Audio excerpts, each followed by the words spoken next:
Model School for the Visually Handicapped. National Science Day.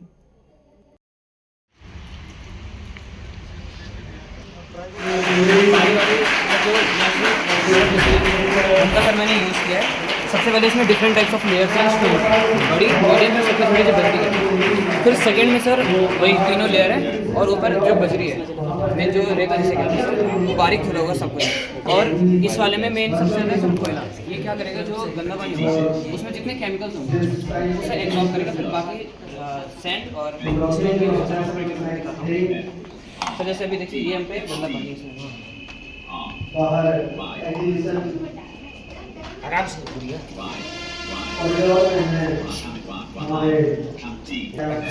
Sir ये हमने biogas का एक प्लांट बनाया है सर। इसमें ये टैंक है जिसमें हमने बायोगैस बनाने के लिए हमने काउडंग लिया सर, और जो हमारे वेजिटेबल्स के वेस्टेज होते हैं वो लिया है हमने, और उसमें एक जितना हमने काउडंग लिया उसी रेशियो में हमने इसमें वाटर लिया और इस टैंक में रिएक्शन हुई, मीथेन गैस बनी। मीथेन गैस बनने के बाद इस ट्यूब में स्टोर हो गई, एज अ स्टोरेज काम कर रहा है सर। इस स्टोरेज को हमने कनेक्ट कर दिया एक बर्नर से। अब इस बर्नर को जो हम अपने डेली यूज़ में जो आग जलाते हैं उसको हम यूज़ कर सकते हैं, खाना बनाने में कुछ भी यूज़ करना है उसके रूप में हम बायोगैस को यूज़ कर सकते हैं।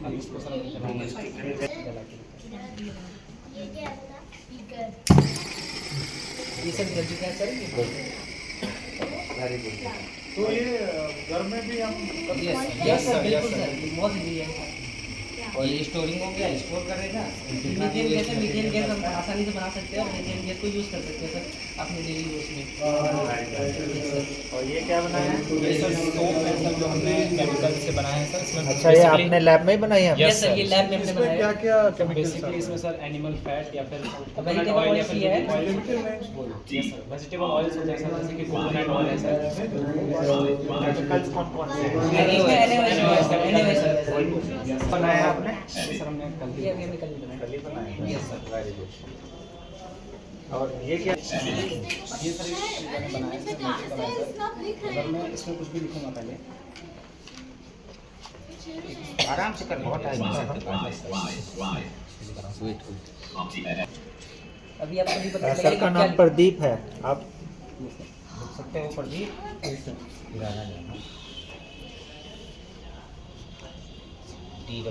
आपको प्रिंट का हल्का सा यस सर, आइडिया मुझे है? थोड़ा सा आइडिया है सर। मैं पहले सर पहले मैं सेटेड था ना सर, तो अच्छा अच्छा अच्छा, इस उसके सर बाद से- टोटली प्राइट हुआ है। बस इतना ही बहुत है। सर, अब इसके बाद अब आप सर हमें क्या अभी दिखाना तो सर चाह ये रहे अभी नहीं दिखा आपको। अभी क्या नहीं दिख रहा है कि इसमें क्या लिखा है। अब सर जैसे ही मैं इस पे स्प्रे करेंगे, स्प्रे करूँगा सर ये विजिबल हो जाएगा। ऊपर ऊपर ओहो, इधर किधर होना है इसको? केमिकल रिएक्शन से यस सर। तो आपने जो मटेरियल जो केमिकल यूज़ किया और जो आप स्प्रे कर रहे हैं दोनों का नाम बताइए। सर ये जो हमने जिससे लिखा सर ये फेनोक्सिलिन है, और जो हमने ये डाला ये एनएओ है सर। और ये क्या है? सर्किट ये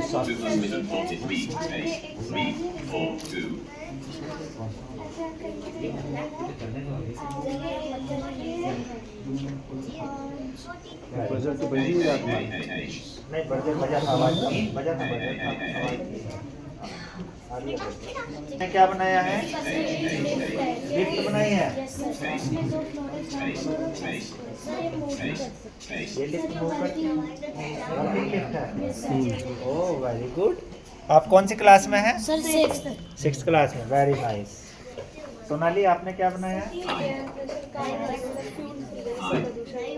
अच्छा,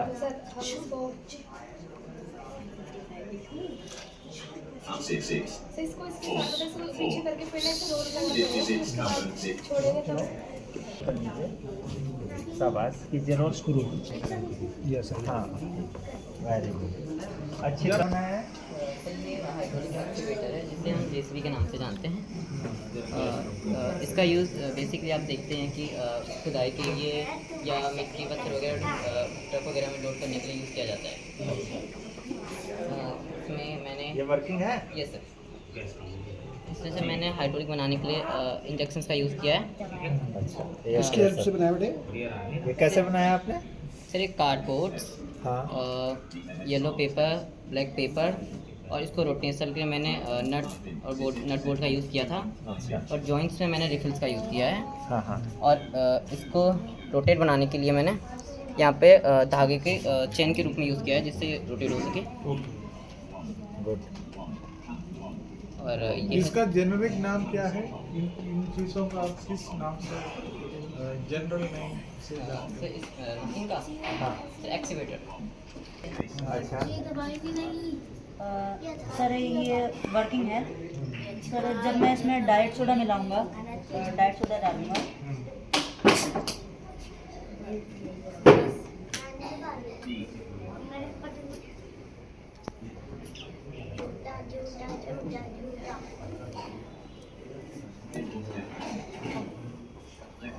क्या होगा? सर डाइट सोडा डालने के बाद मैं इसमें लावा के लिए थोड़ा सा कलर मिलाऊंगा। कोई बात नहीं। सर कलर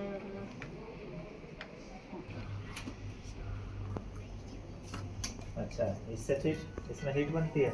नहीं सर, सर वो लावा के लिए कलर था। और जब हम इसके अंदर मेंटोस डालेंगे तो सर इस जो सोडा के अंदर कार्बन डाइऑक्साइड थी वो मेंटोस के साथ रिएक्ट करेगी और मेंटोस की जो सतह होती है वो खुरदरी होती है और इसके अंदर से जब ये सोडा पास होता है तो बुलबुले उठते हैं और जब बुलबुले ऊपर आते हैं तो उसी से रिएक्शन होता है कुछ। आंखें थोड़ा पीछे रखो, बहुत आगे मुँह मत कीजिए। हाँ सब, हाँ कुछ रिएक्शन अंदर होगा।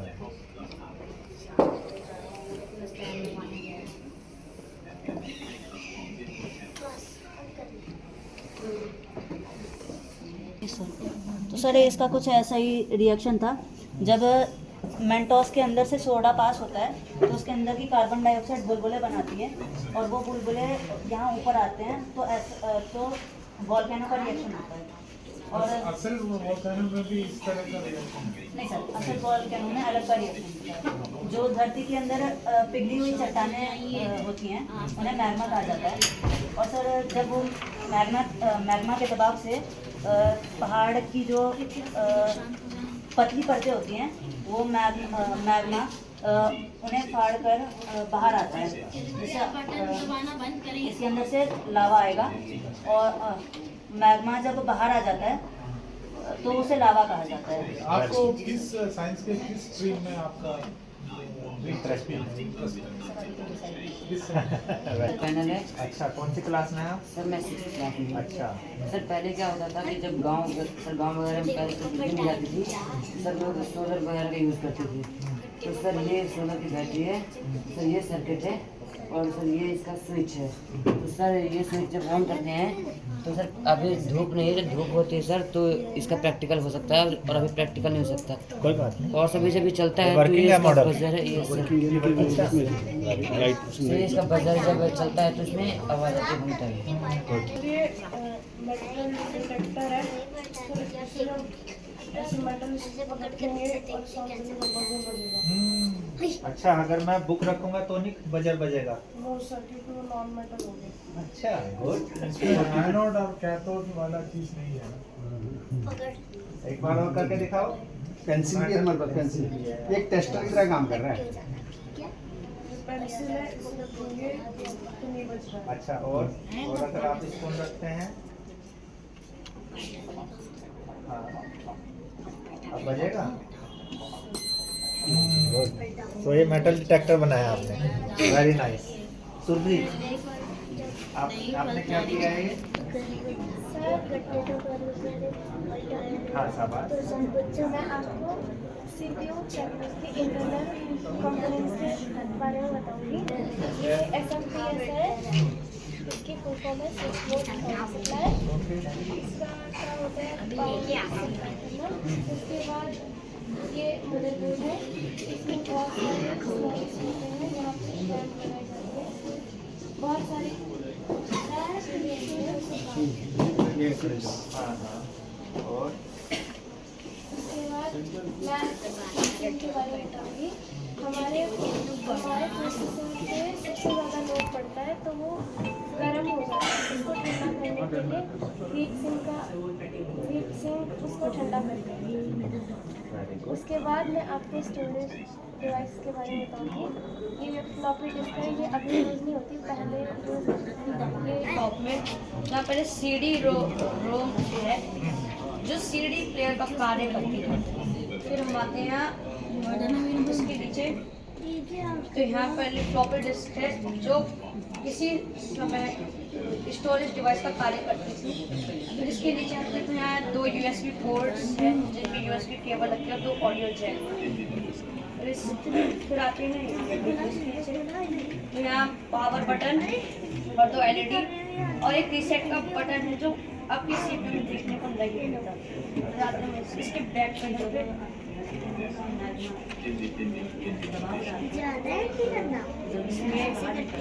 पैरेलल केबल होती है और नीचे पोर्ट होती है। पैरेलल केबल ये पैरेलल केबल जो कीबोर्ड और माउस को कनेक्ट करती है। कीबोर्ड का कलर होता है गोल्ड और माउस का ग्रीन। फिर आते हैं इधर, यहाँ माइक और स्पीकर को कनेक्ट करने के लिए ये जो डिवाइस है ये माइक और स्पीकर को कनेक्ट करती है। फिर हम आते हैं इसके मिडल पे, ये हीट सिंक है। जब सब लोड पड़ जाता है हार्ड डिस्क पे तो ये उसको ठंडा करने में सहायता करता है। और ये है SMPS, इसकी full form switch mode power supply. और वो क्या कार्य करता है स्विच मोड? इसकी सारी पावर का कार्य। फिर इधर आते हैं फिर CD रोम, तो मैंने बता रही। फिर है हार्ड डिस्क, वेरी गुड। हाँ बताओ आप क्या कर रहे हैं? पहले यथार्थ बोलो। क्लास फंक्शन, ये कंप्यूटर सिस्टम के नाम बताएगा। हाँ बताओ यथार्थ। सर हमारे पास ये मॉनिटर है, गुड। ये स्पीकर है, ये CPU है और MG keyboard. Okay.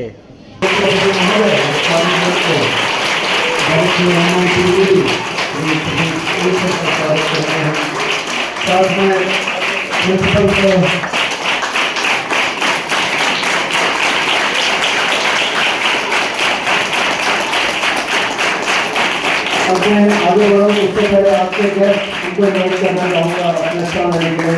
Shri Shubham Singh Karoliya sir,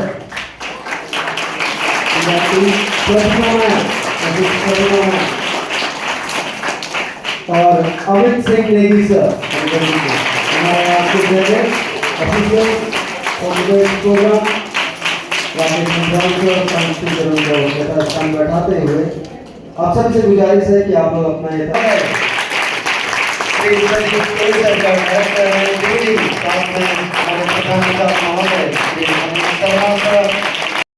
एक बार जोरदार अपने लिए तालियां बजानी चाहिए। इसके बाद हम करते हैं विज्ञान के सफर में ये तालियां जो बज रही हैं, इनमें से जो गर्मी निकल रही है, जो ऊष्मा निकल रही है, वो भी तो विज्ञान है। तो लड़के दीजिए विज्ञान और बड़े दीजिए विज्ञान। सबसे पहले आज का जो दिवस है नेशनल साइंस डे, जो उसकी इम्पोर्टेंस क्या है, किस लिए हम मनाते हैं, उस पर प्रकाश डालने के लिए मैं इनवाइट कर रहा हूँ क्लास 11 के स्टूडेंट अरहान। परम सम्माननीय प्रधानाचार्य महोदय, वंदनीय गुरुजन वृंद, आदरणीय अतिथिगण एवं प्रबुद्ध श्रोतागण, मैं कक्षा 11 का विद्यार्थी अरहान सर्वप्रथम तो आप सभी को सुप्रतिष्ठित एवं सुविख्यात वैज्ञानिकों के सम्मान में व्यतीत किए जा रहे आज के इस शुभ अवसर की बहुत बहुत मुबारकबाद पेश करते हुए आज के अपने भाषण के माध्यम से यह बताने का प्रयास करूंगा कि हम आज के इस शुभ अवसर को कैसे व्यतीत कर पा रहे हैं। आइए शुरू करते हैं।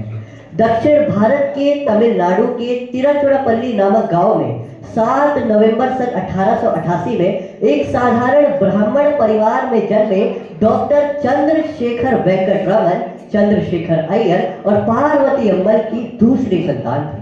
उनके पिता चंद्रशेखर अय्यर एवी नरसिम्हा राव महाविद्यालय विशाखापट्टनम में फिजिक्स और मैथ के प्रख्यात प्रवक्ता थे।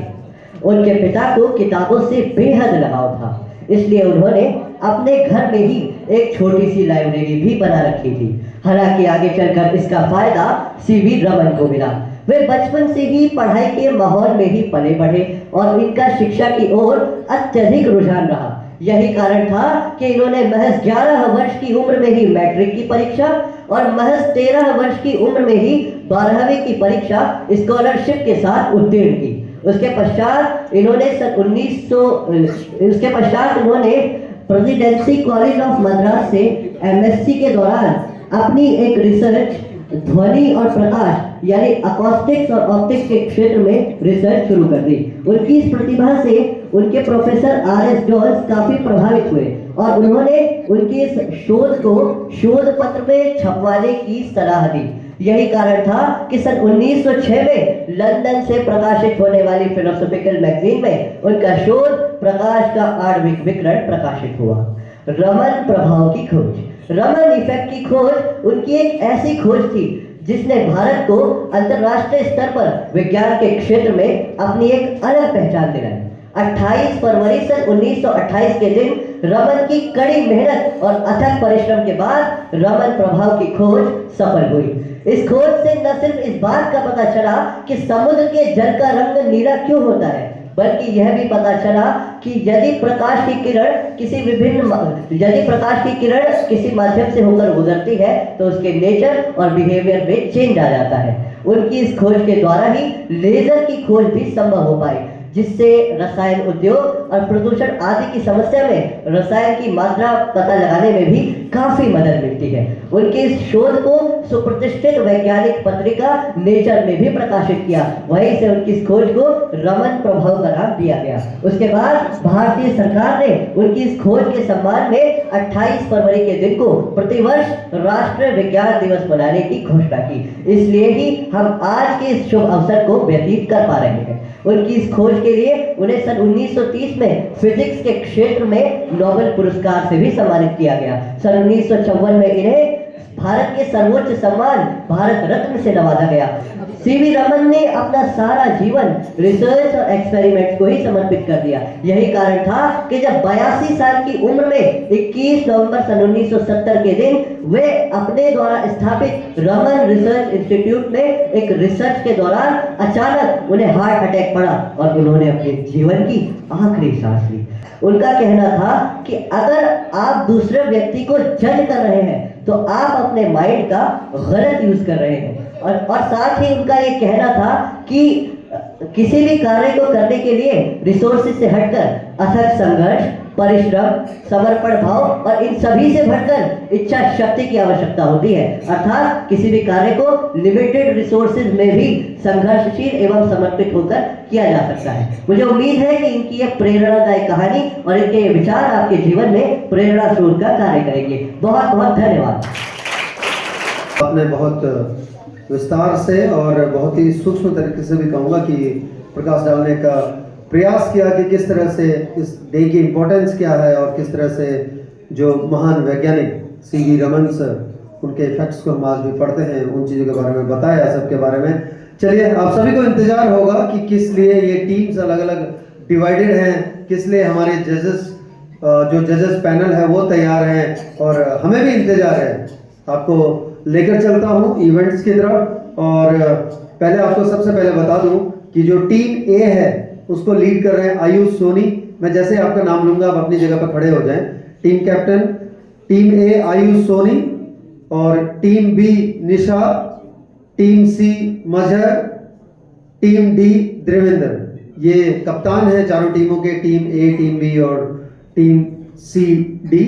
और आपको बता दूं कि अभी जो सामने प्रोजेक्टर लगा हुआ है वहां पर डॉक्यूमेंट्री चलेगी।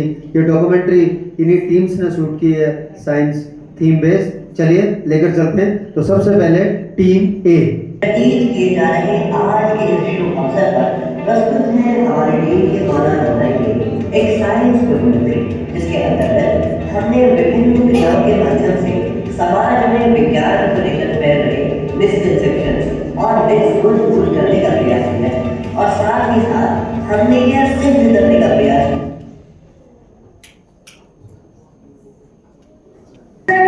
एक्सपेरिमेंट से एक बेहद give it long समझाने का प्रयास करूँ। ये मेरे पास आधा समय छन्नी है और जब मैं वो पानी डालने के लिए कर लेता हूँ, ये पानी गिर जाए। पर अब देखिए, मैंने ग्लास में सीना पड़ा, मैंने इसको ऊपर छन्नी रख दी। अब मैं इसको पलटा हूँ। अब अगर मैं इसको छोड़ दूँ, तो पानी नहीं गिरेगा। अगर मैं स्टाइल कर दूँ, ये क्या है? इसे कहते हैं फॉर्मूला ऑफ वाटर टेंशन। हमारे दैनिक जीवन में भी हम आए दिन इस फॉर्मूला का यूज करते हैं, बट इसका हम ये नहीं जान पाते कि ये फॉर्मूला वाटर टेंशन है। आपने कभी किसी भी कीड़े को पानी के ऊपर चलते हुए देखा? जब बच्चे पुलिस उड़ाते हैं वहाँ पर भी, या हम जब रोज नहाने में कपड़े धोते हैं वहाँ पर भी हम फॉर्मूला ऑफ वाटर टेंशन का यूज करते हैं। ये था हमारा फॉर्मूला ऑफ वाटर टेंशन। वो आप इसको रियल लाइफ में कर पाएंगे और ये आपको एक नई चीज लगेगी। अबे तो ये आज मैं एक मूवी देख रहा था बहुत टाइम बाद, एक लक्ष्मी रामी मूवी ऐसे बनाई वो देख रहा था और मैं उसका फर्स्ट पार्ट देख ही रहा था कि मेरा रिचार्ज खत्म हो गया। मेरा समझ था ये कि एक बाबा होते हैं जी गुड आफ्टरनून। मैं इस बहुत कंफ्यूज होता हूँ मुझे बात में कैरेक्टर मैं आपको बता सकते हैं कौन से टाइम का मुझे यूज करना चाहिए।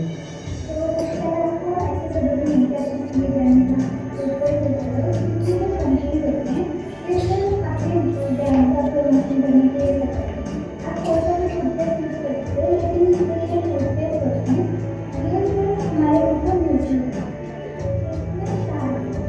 क्योंकि अगर बेसिकली में नोटिस किया कभी कभी हम हर टाइम पर ब्रश नहीं करते हैं उससे जो आर्टिकल्स होते हैं हमारे मुंह में अटके और हमारे मुंह में पानी की अधिकता होती है जिससे हमारे मुंह का pH 5.5 से कम होता है। तो नॉर्मल करने के लिए हम नीली धातु में कर सकते हैं जिसमें प्योर नीली धातु में बैक्टीरिया को मारने की भी कैपेसिटी है। रात हो जाएगा खाना हो जाएगा चल दूसरा सामान दूध खाना अरे यार दूध खाने की क्या बात कर रहे हो रात में पेड़ के पास आओगे आप तो क्या भाई बनाते आपको नहीं पता भूत होते हैं भाई रात में अरे ये सब चीजें देखने सच बोल चल मुझे कहां चल भाई आना ही नहीं चाहिए इसमें देख अरे कुछ नहीं अबे यार अब आप देर के पास कर रहा है इतनी रात में पेड़ के पास? अरे भाई मैंने कहा था रात में भूत होते भाई पेड़ के पास से सुने तब तो मेरी नहीं खैर ये तो हमारे समाज में मिसकंसेप्शन है, ऐसा तो कुछ नहीं होता। लेकिन मैं आपको बताता हूँ उसके पीछे की रियलिटी है कि दरअसल क्या होता है कि ये तो हम सभी को पता ही है कि पेड़ हम मनुष्यों की विपरीत विधि से श्वसन करते हैं। वे कार्बन डाइऑक्साइड को ग्रहण करते हैं और ऑक्सीजन को छोड़ते हैं और वे सभी मिश्रण विधि द्वारा प्रकाश संश्लेषण की प्रतिनिधित्व करते हैं। लेकिन क्या होता है कि जब रात में सूरज ढल जाता है तब प्रकाश संश्लेषण नहीं होता है और ऑक्सीजन का निर्माण भी नहीं होता है। तो रात में जो पेड़ों की श्वसन प्रक्रिया है वो चेंज हो जाती है। वे कार्बन डाइऑक्साइड को ही एब्जॉर्ब करते हैं और कार्बन डाइऑक्साइड को ही रिलीज करते हैं। और ये तो आप सभी को पता ही है कि कार्बन डाइऑक्साइड हमारे शरीर के लिए काफ़ी हानिकारक होती है।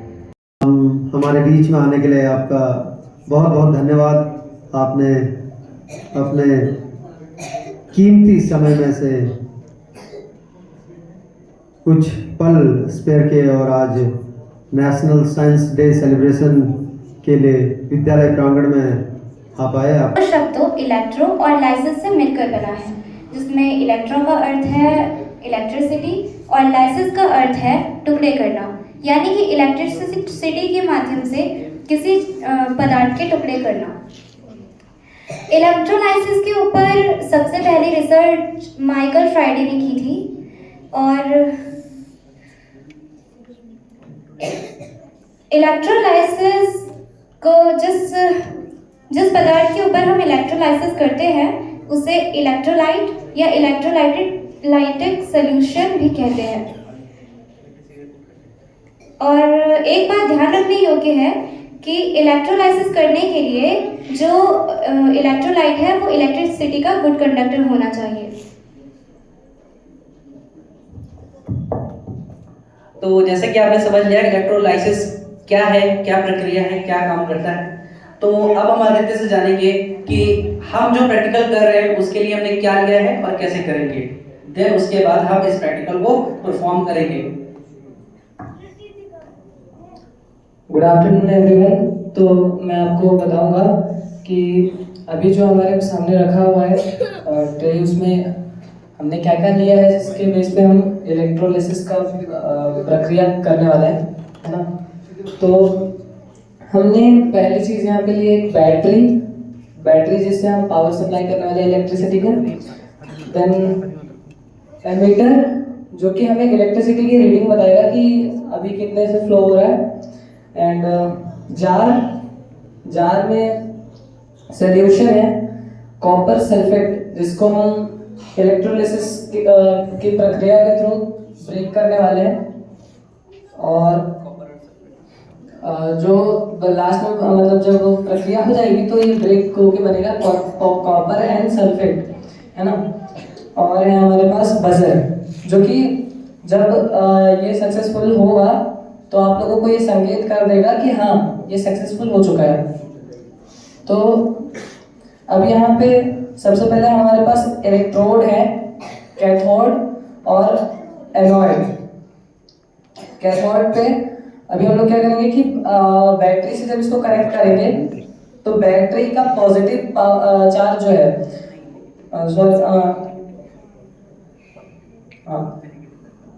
तो जो पॉजिटिव पार्ट है पॉजिटिव जो चार्ज है वो एनोड पे रहेगा और कैथोड जो है उसमें नेगेटिव चार्ज रहेगा बैटरी का जो चार्ज है ना।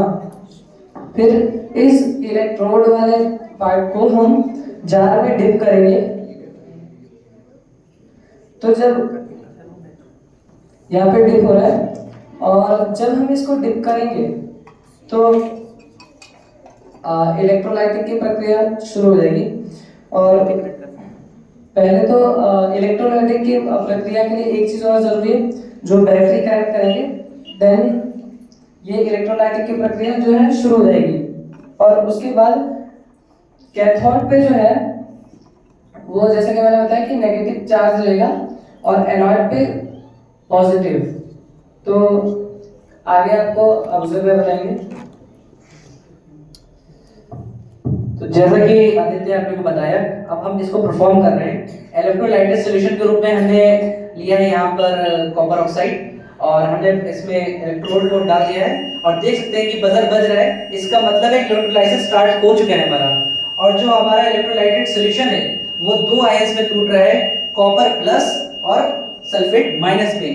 माइनस जो सल्फेट है हमारा वो पॉजिटिव चार्ज की तरफ जा रहा है और जो हमारा कॉपर प्लस आयन है वो कैथोड की तरफ जा रहा है जिसमें नेगेटिव चार्ज है। अगर मैं इस इलेक्ट्रोड को इलेक्ट्रोलाइटिक सॉल्यूशन में से निकालूंगा तो ये बजर बंद हो जाएगा। देखिएगा ये बंद हो चुका है, इसका मतलब इलेक्ट्रोलाइसिस स्टॉप हो चुका है। मैंने इसके अंदर डाला, इलेक्ट्रोलाइसिस स्टार्ट हो गया दोबारा। तो ये हमारा जो कॉपर सल्फेट है ये ब्रेक डाउन होना स्टार्ट हो चुका है। तो बेसिकली यही है इलेक्ट्रोलाइसिस, जो इलेक्ट्रिक की हेल्प से सॉल्यूशन को ब्रेक डाउन कर रहा है आयंस के फॉर्म में और आयंस मूव कर रहे हैं।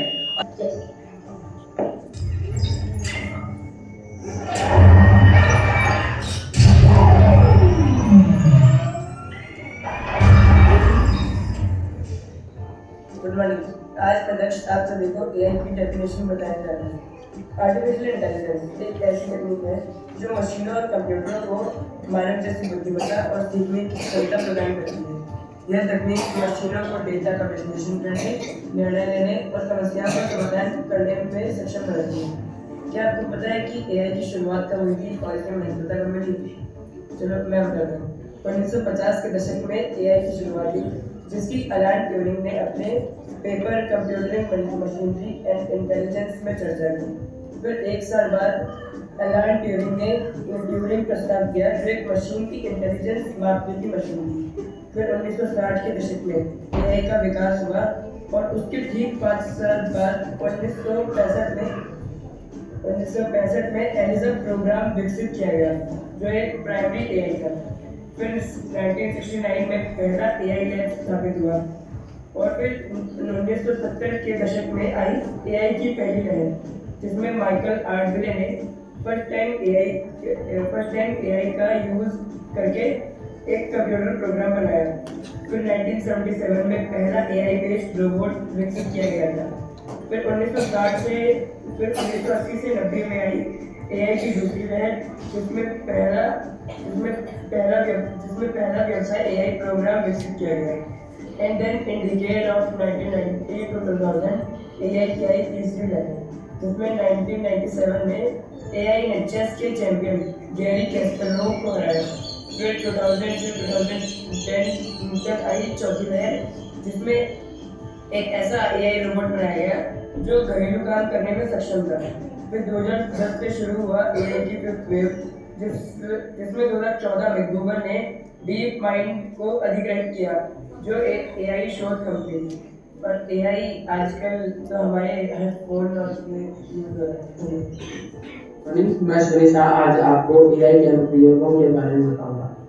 वास्तविक जीवन में AI के अनुप्रयोग विभिन्न उद्देश्यों जैसा कि और मार्केटिंग, वित्त, स्वास्थ्य सेवा और गेमिंग और ई-कॉमर्स में किए जा सकते हैं।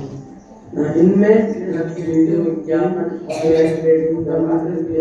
और अनुव्यक्तिगत अनुसंधानों के लिए अनुप्रयोग शामिल है।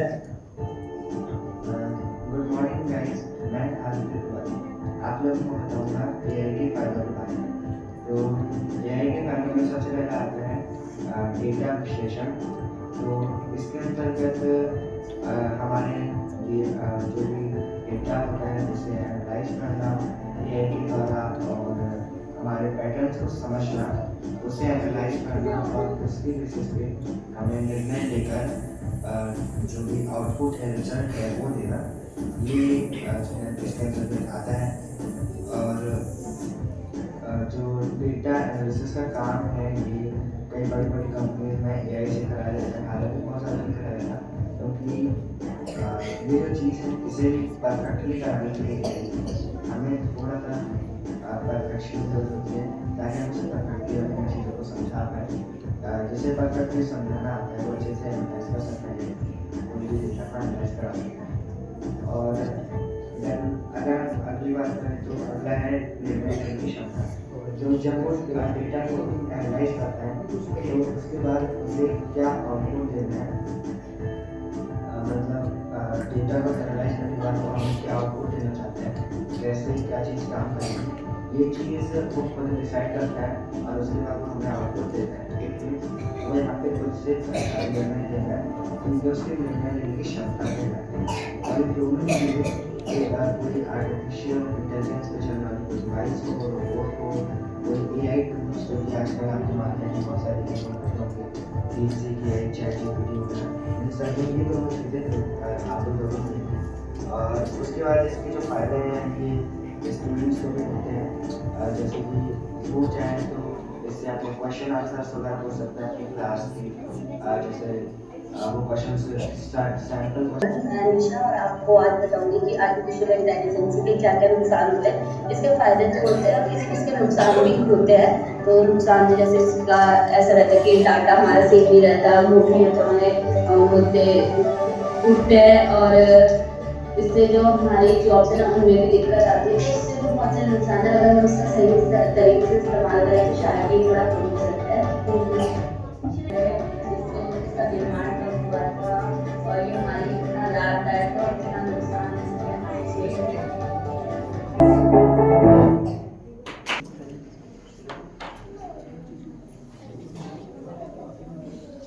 Honorable Director Sir, Principal Sir, respected teachers and all my dear friends. आज मैं आप सभी को विज्ञान दिवस के उपलक्ष्य में फूड अडल्ट्रेशन प्रैक्टिकल करके दिखाऊंगा। आप सभी लोग खाना तो खाते ही होंगे और आप लोग ये भी जानते होंगे कि खाने में आजकल बहुत मिलावट होती है। तो हम अपने प्रैक्टिकल के माध्यम से आप सभी को बताएंगे कि खाने में क्या क्या मिलावट होती है और उसको कैसे पहचाना जाए। तो सबसे पहले हम यहाँ पर प्रैक्टिकल कर रहे हैं मिर्च के साथ हम पता लगाएंगे कि मिर्च में क्या मिला होता है और उसको कैसे पहचाना जाता है। तो मिर्च में ब्रिक पाउडर यानी कि ईंट को पीस करके मिलाया गया होता है या फिर लेड भी मिलाया गया होता है, जो कि बहुत खतरनाक होता है। तो अब मेरे पास मिर्च का एक सैंपल है, इसमें मैं नाइट्रिक अम्ल यानी कि HNO3 एसिड डालूंगा।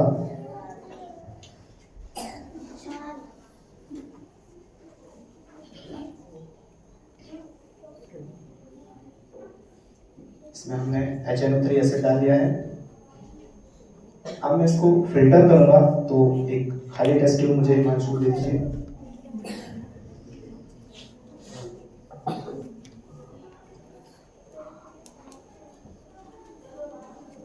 इसको फिल्टर कीजिए हिमांशु।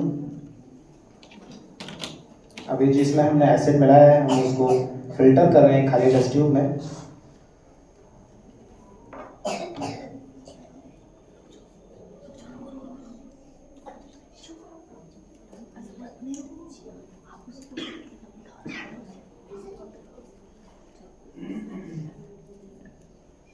ये हम फिल्टर कर रहे हैं।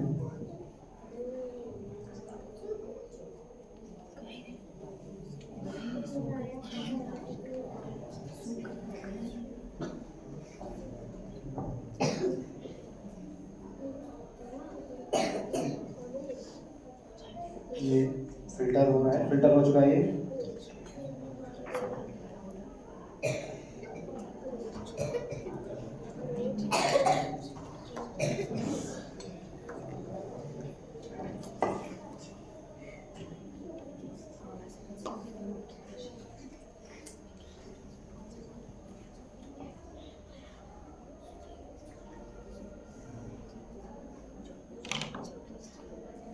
अब हम इसको हमने फिल्टर कर लिया है। अब हम इसमें पोटेशियम आयोडाइड यानी कि KI इसका सूत्र होता है वो मिलाएंगे, जिससे कि हमें पता चल जाएगा इसमें मिलावट है या फिर नहीं।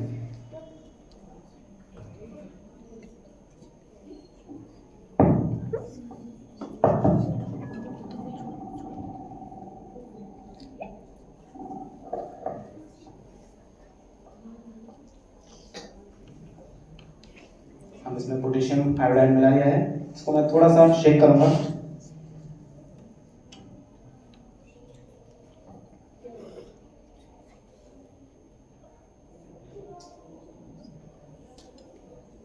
अब इसका कलर येलो हो गया है, इसका मतलब इसमें मिलावट है। अगर इसका कलर पीला नहीं होता तो इसका मतलब ये मिर्च प्योर होती। अब आपको दूध में मिलावट के बारे में बताएंगे Surya Pratap. Good afternoon to all. आज मैं आपको दूध में क्या मिलावट होता है उसके बारे में बताऊंगा, उसको कैसे कैसे पहचान सकते हैं। तो दूध में स्टार्च मिला हुआ होता है और मेरे पास एक दूध का सैंपल है, दूध का सैंपल है, उसमें मैं एक आयोडीन, थोड़ा सा आयोडीन डालूंगा।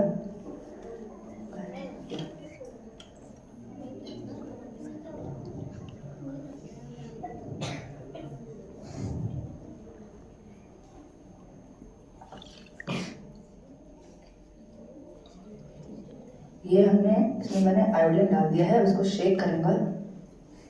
ये मैं शेक कर रहा हूँ। अब यही करूँ।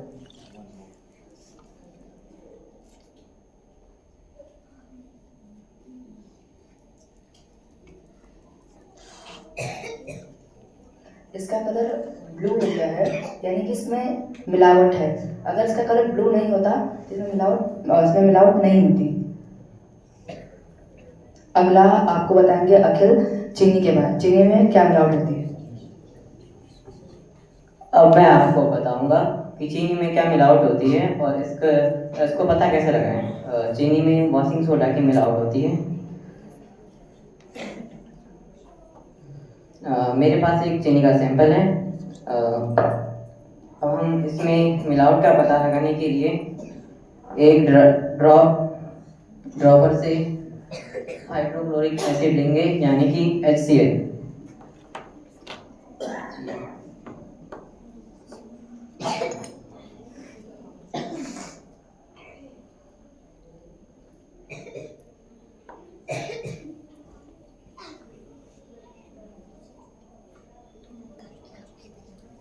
अब मैं इसको थोड़ा सा सेक करूँगा।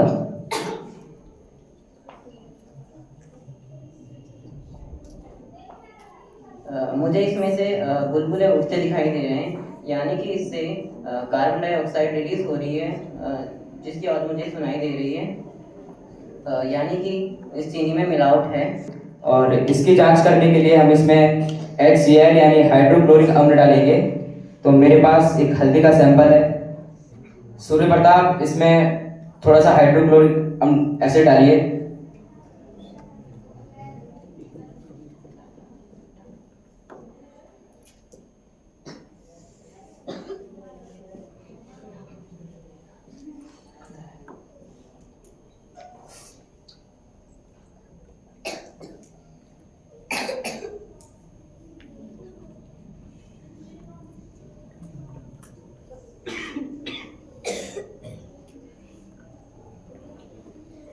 इसमें हाइड्रोक्लोरिक एसिड डाल दिया है और अब मैं इसे हिला रहा हूँ।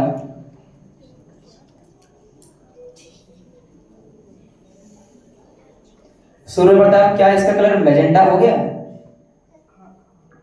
हाँ, इसका कलर मैजेंटा कलर हो गया है। यदि इसमें अगर मैजेंटा कलर हो गया है तो ये मिलावट है हल्दी में। तो देखा दोस्तों आपने कि कैसे हमारे डेली खाने की चीज़ों में मिलावट हुई रहती है और कैसे हम उसको पहचान सकते हैं।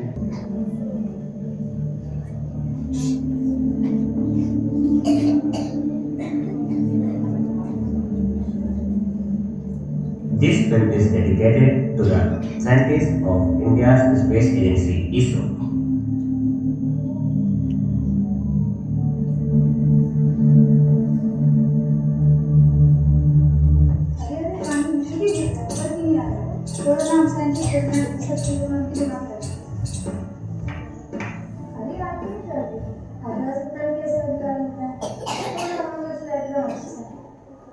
कैसे होगा मेरा सपना पूरा? क्या हुआ? आज तो स्कूल में नहीं आया, घर पे साइड क्यों है? अरे मुझे इसरो को थैंक्स बोलना है। इसरो को? अरे इसरो नहीं, इसरो होता है, इसरो को थैंक यू बोलते हैं। अरे इसरो नहीं, इसरो। इसरो अपने भारत की स्पेस एजेंसी है और तुझे पता है वो बैंगलोर में है। क्या तू उसके लिए बैंगलोर जाएगी? तभी तो मैं तुम्हें कह रही हूँ कि मुझे बैंगलोर नहीं जाना। कुछ ऐसा कर जिससे मेरा सपना यही पूरा हो जाए। अरे मेरा दोस्त है ना, वो मूवी बनाता है, चल कुछ तेरी हेल्प कर दे। कैसे है? तो लेके चलना मुझे।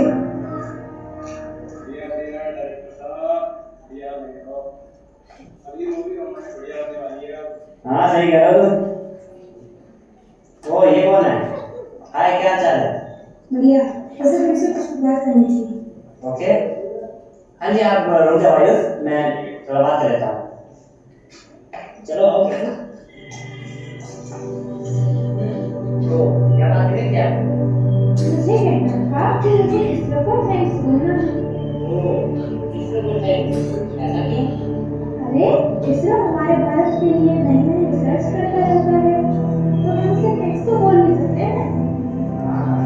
वाह, क्या सोच है यार तुम्हारी। ऐसी सोच तो सबकी होनी चाहिए। लेकिन यार, आज तो चंद्रयान 3 की लैंडिंग हुई है, बहुत अच्छा लगा। सोचते हैं मूवीज बनाएंगे तो थोड़ी देर हो जाएगी। एक काम करते हैं, हम एक सॉन्ग बनाते हैं।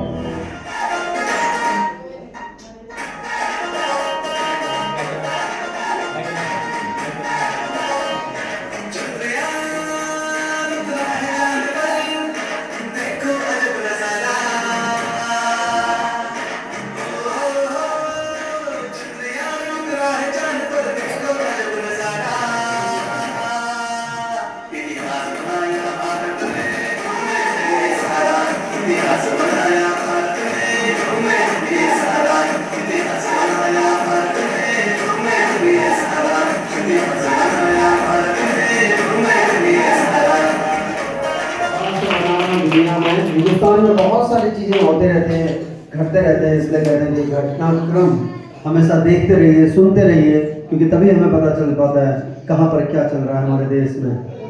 चलिए आगे बढ़ते हैं और फिर अब कुछ प्रैक्टिकल की दुनिया में। इससे पहले वाली टीम ने हमें किचन में लेके गए थे हमें और बताया था कि किस तरह से क्या करते हैं जब सामान लेके आते हैं। अब देखते हैं कि जो टीम सी है जिसके कैप्टन हैं आयुष सोनी, वो क्या करने वाले। यानी कि विस्थापन अभिक्रिया कहते हैं, उसका कॉन्सेप्ट आज आपको समझाऊंगा और प्रैक्टिकल करके ये दिखाने की कोशिश करूंगा कि दृष्टिबाधितों के लिए भी कोई भी रिएक्शन या फिर कोई भी प्रयोग करना कठिन नहीं है। तो आइए शुरू करते हैं।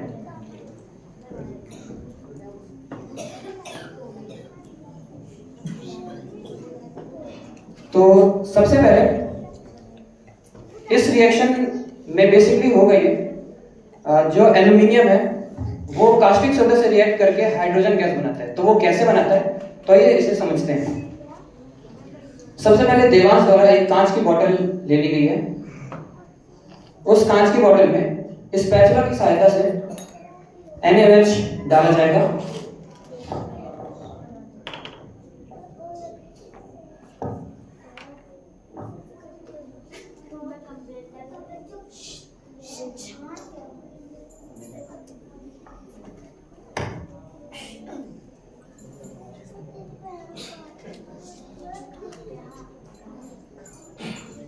देवांश द्वारा NaOH कांच की बोतल में डाला जा रहा है।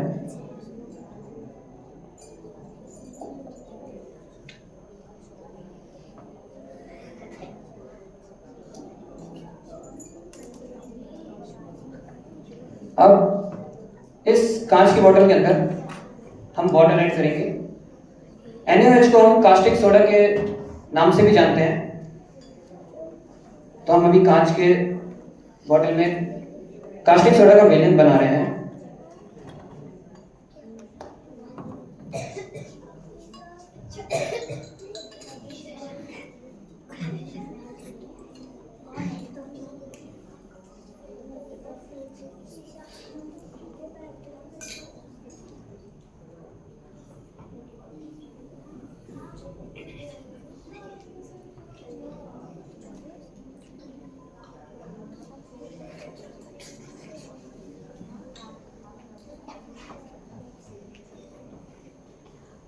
विलयन बना लिया गया है। अब विलयन को सेट होने में थोड़ा सा वक्त लगेगा। तब तक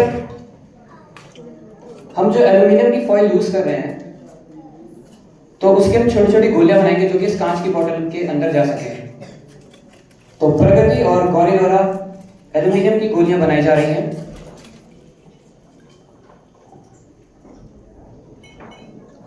और उसे एक चाइना डिश में रखा जाएगा।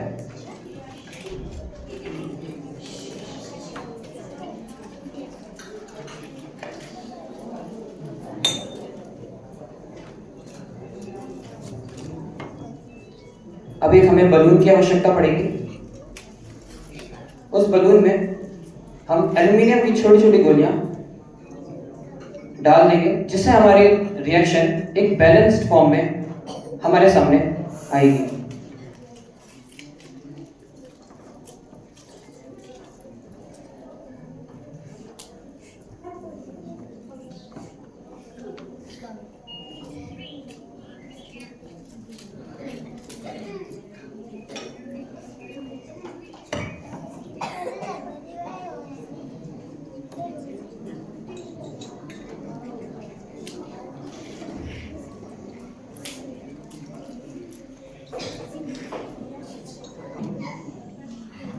कांच की बोतल के अंदर एल्यूमिनियम की गोलियां डाल दी गई हैं और कुछ गोलियां पे बैलून के अंदर भी है ताकि अगर हमें जरूरत पड़ी तो हम जरूरत अनुसार उसे कांच की बोतल के अंदर डाल दें। अब कुछ कुछ रिएक्शन होना शुरू हो गई है।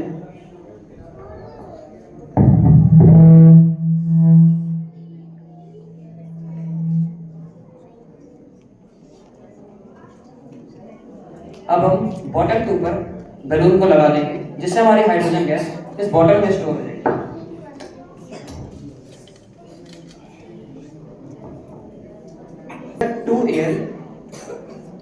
To air plus 2 NaOH plus 2 H2O।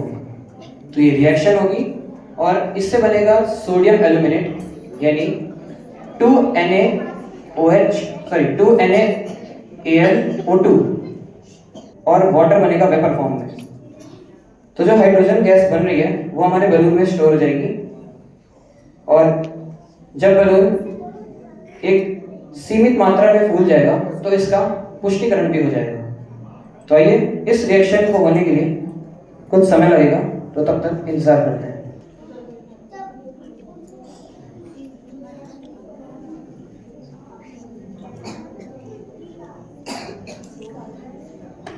Reaction में हीट प्रोड्यूस होती है, तो जो हमारी कांच की बोतल है वो धीरे धीरे बहुत ही गर्म हो जाएगी।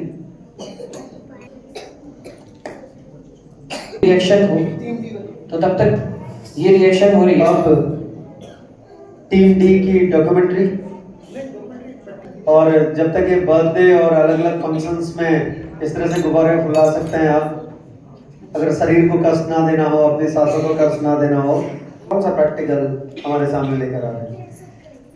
Good afternoon everyone. आज मैं और मेरी टीम, इसमें सुरभि, दक्ष और अश्विनी हैं, आप सभी के सामने एक एक्सपेरिमेंट प्रैक्टिकल करने जा रहे हैं। तो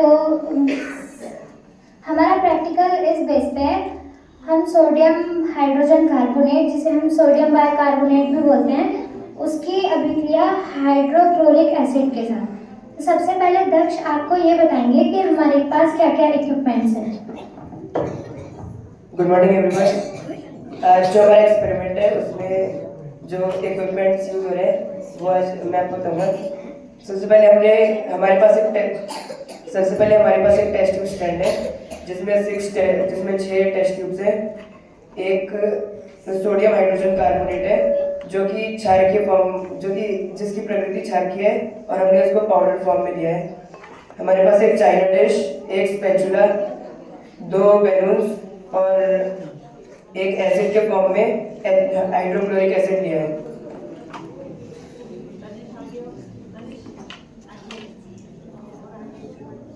और हमारे पास एक टेस्ट ट्यूब स्टैंड भी है जिसमें लगभग 6 टेस्ट ट्यूब हैं। वो टेस्ट ट्यूब सबसे पहले अश्विनी, जो कि टेस्ट ट्यूब स्टैंड से एक टेस्ट ट्यूब उठा रहे हैं, वो उसमें सोडियम बाइकार्बोनेट की 2 स्पैचुला डालेंगे। तो अश्विनी अभी उसमें डाल रहे हैं।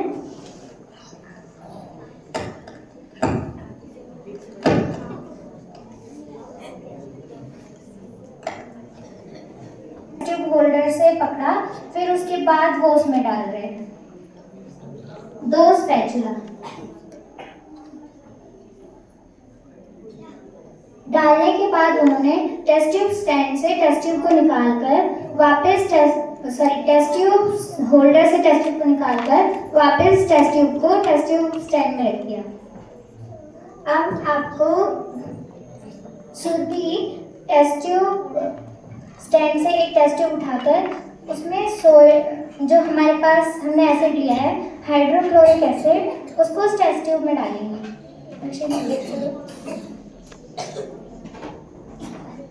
तो आपको एसिड डालते टाइम ये ध्यान रखना है कि जो टेस्ट ट्यूब का माउथ है वो बिल्कुल एसिड के माउथ के सामने हो, ताकि वो नीचे ना गिरे। 4 5 6 7 8 9 10 11 12 13 14 15 16 17 18 19 20। तो सुरभि ने इसमें एसिड डाल दिया है। उसके बाद जो टेस्ट ट्यूब है उसको वापस टेस्ट ट्यूब स्टैंड में रख रही हूँ मैं। और अच्छा, अब दक्ष जो टेस्ट ट्यूब है उसको वापस उठाकर टेस्ट ट्यूब के माउथ को, जो हमने बैलून लिए थे उसके माउथ पे कुछ इस प्रकार लगाएंगे कि जो एसिड है वो नीचे ना गिरे, और उसको टेस्ट ट्यूब को उल्टा कर देंगे। तो दक्ष अभी टेस्ट ट्यूब को उन्होंने उल्टा किया। अब वो आराम से धीरे धीरे जो बैलून है उसका माउथ को टेस्ट ट्यूब से हटाएंगे, और इस प्रकार के एसिड है वो नीचे ना गिरे।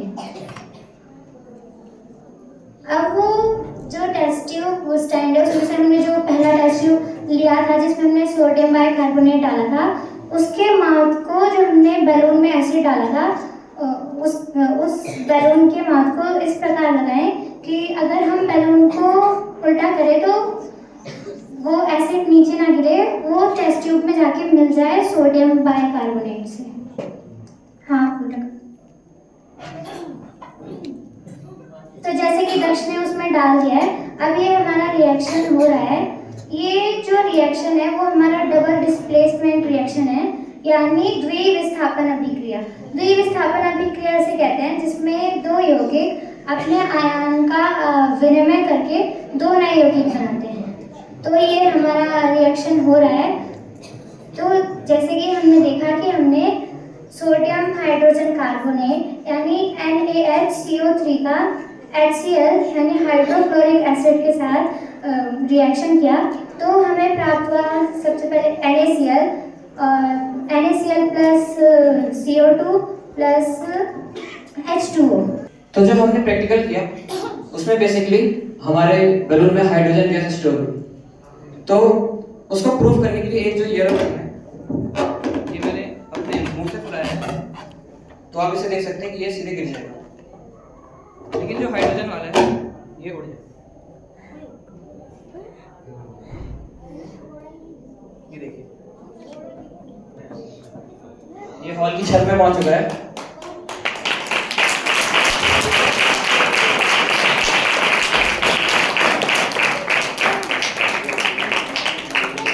सोनाली और से हमारे चांद के साउथ पोल पर पहुंचने वाला पहला देश बन गया है।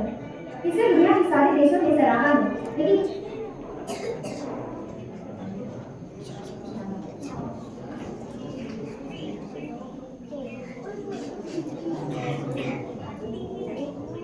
अपने 3 मिशन के साथ हमारे चांद के साउथ पोल पर पहुंचने वाला पहला देश बन गया है। इसे दुनिया के सारे देशों ने सराहा है, लेकिन क्या आप जानते हैं कि इस मिशन के दौरान प्रज्ञान रोवर ने चांद पर ऑक्सीजन और सल्फर की खोज की? अगर आप नहीं जानते तो आज हम आपको बताएंगे कि इस मिशन के दौरान किन चीजों की खोज की गई और कौन से प्रमुख पेलोड्स इससे जुड़े हुए थे। इसे जानना दिलचस्प होगा, तो चलिए जानते हैं।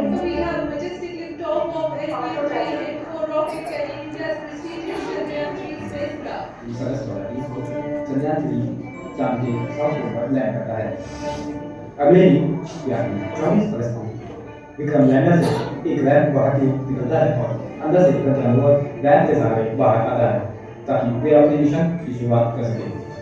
20 अगस्त से 4 सितंबर तक विक्रम लैंडर और प्रज्ञान रोवर अपनी ऑब्जर्वेशंस करते हैं चांद पर। बात है जब विक्रम लैंडर पर लगे इस इंस्ट्रूमेंट ने अपनी पहली रीडिंग ली, जिसकी उसमें है अंतराल सरफेस केमिकल एक्सपेरिमेंट।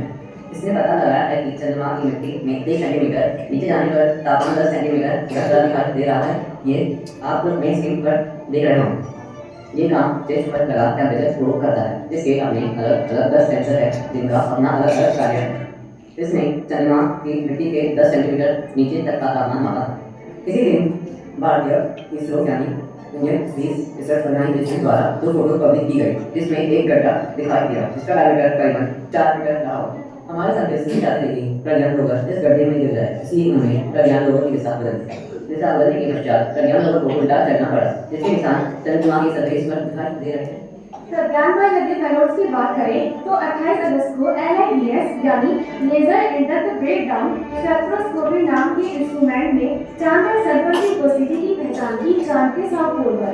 यह पहली बार था कि साउथ पोल पर ऑन ग्राउंड जाकर इस बात को साबित किया गया, इसलिए इसे पहली बार इन सिटू मेजरमेंट कहा गया। इंस्ट्रूमेंट को इसरो के साथ भारत में बेंगलोर के laboratory for electro optic system ने बनाया है। इसका काम है चांद की मिट्टी और परतों की रचना का विश्लेषण करना। आइए जानते हैं यह कार्य कैसे करता है। फिर हाई एनर्जी लेजर बर्सेस का इस्तेमाल करता है, यानी चांद की मिट्टी पर लेजर डाली जाती है जिसका तापमान बहुत अधिक होता है। चांद की मिट्टी का एक छोटे से एरिया पर यह टारगेट किया जाता है। वहाँ की मिट्टी इस हाई टेम्परेचर की वजह से प्लाज्मा में परिवर्तित हो जाती है और उससे एक रोशनी निकलती है। वहाँ ध्यान देने वाली बात यह है कि जो यहाँ से रोशनी निकलती है उसकी एक खासियत है, अलग अलग एलिमेंट अलग अलग वेवलेंथ लाइट प्रोड्यूस करते हैं और यह हमारा इंस्ट्रूमेंट अलग अलग वेवलेंथ की लाइट्स को मेजर करता है और ये पता लगाता है कि चांद की मिट्टी पर कौन सा एलिमेंट मौजूद है। यहाँ सल्फर के अलावा सिलिकॉन, ऑक्सीजन और मैग्नीज वगैरह। यहाँ ध्यान देने वाली बात यह है कि जो यहाँ पे ऑक्सीजन वायलेंस है वो चांद की मिट्टी में उपलब्ध है, न कि किसी एटमॉस्फेयर में, क्योंकि चांद का अपना एटमॉस्फेयर ही नहीं है। इकतीस अगस्त को इसरो द्वारा एक बहुत बड़ी उपलब्धि है, जिससे हमें पता चलता है कि इसमें एक इंस्ट्रूमेंट लगा था जिसका नाम रमसा था, जिसका फुल फॉर्म है रेडियो एनालॉग और move bound hypersensitive ionosphere and atmosphere. इसका काम है प्लाज्मा कंडक्ट करना, लेकिन यह लिप्स की तरह एयर नहीं करता। चांद की सतह पर जो पहले से ही उपलब्ध नेचुरल प्लाज्मा है रंभा, उसे ही सिर्फ मीटर लगा है। रंभा के बारे में जो चांद की सतह पर पहले से ही उपलब्ध नेचुरल प्लाज्मा है वह चांद की लूनर सरफेस पर है। साथ ही 31 अगस्त को इसरो द्वारा एक और बहुत बड़ी की जा रही है, जिसमें कि ISS यानी instrument of lunar surface activity का पता चल रहा है। यह डिवाइस चांद पर होने वाले भूकंप को मापने के लिए बनाया गया था। ISS जो कि पहला ऐसा प्रयोग है जिसमें माइक्रो इलेक्ट्रो मैकेनिकल सिस्टम की टेक्नोलॉजी का यूज किया गया है। इसका काम माइग्रेशन को रिकॉर्ड करना है। 26 नवंबर को सबसे पहले नेचुरल इवेंट जो कि भूकंप का इसने उसे रिकॉर्ड किया, जिसका ग्राफ आपकी स्क्रीन पर है। इसरो ने एक एक्सपेरिमेंट किया था। एक्सपेरिमेंट में चंद्रयान 3 के इंजन को दोबारा फायर किया था, जिसे उसके ओरिजिनल लैंडिंग पॉइंट से निकालकर दूसरी जगह शिफ्ट किया था। काम उसे हेड लैंड किया गया था, उसे 630 पॉइंट बना दिया था। एक्सपेरिमेंट में चंद्रयान 3 लगभग 40 सेंटीमीटर ऊपर उठा और लगभग 40 से 50 सेंटीमीटर साइड में फैल गया। उस एक्सपेरिमेंट का उद्देश्य ये जानना था कि उस मिशन के दौरान सत्ता है या फिर तक काम चाह समझा कि चंद्रयान 3 पर किस भारत के ने किस चीज की कोशिश अब मन की बात यानी 7 सितंबर 2022 भारतीय समय अनुसार सुबह 8 बजे चांद पर आने से पहले 2 दिन पहले ही इसे स्टीम मोटर डालने के लिए शुरू हो चुकी है। विक्रम लैंडर का रैंप वापस खोला गया और प्रज्ञान रोवर को वापस अंदर ले जाया गया एवं उस रैंप को बंद करके सारे इक्विपमेंट सारे पेलोड्स को बंद कर दिया गया एवं स्टीम मोटर डाल दिया गया।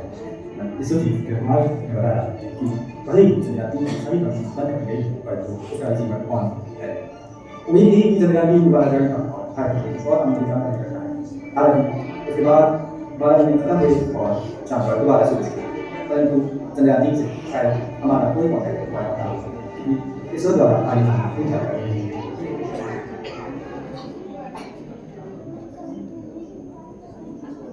Thank you very much.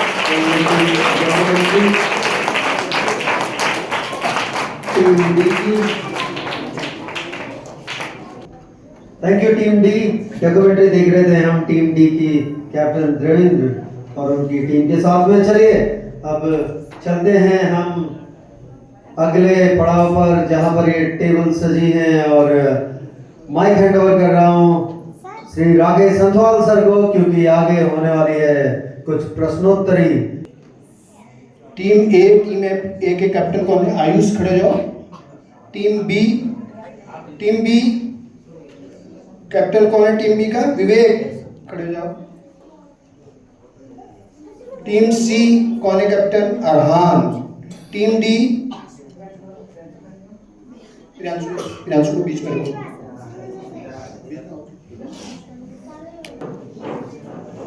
Team ए से जो है मैं क्वेश्चन पूछ रहा हूं, टीम ए से वर्ल्ड की पहली वैक्सीन कौन सी है? ऑप्शन है स्मॉल पॉक्स, रेबीज, कोविड-19, एस्ट्राजेनिका। ऑप्शन तो बताइए, वर्ल्ड की पहली वैक्सीन कौन सी है? ए है small pox, B rabies, C कोविड-19, D AstraZeneca. D wrong. Right answer is small pox. Question number,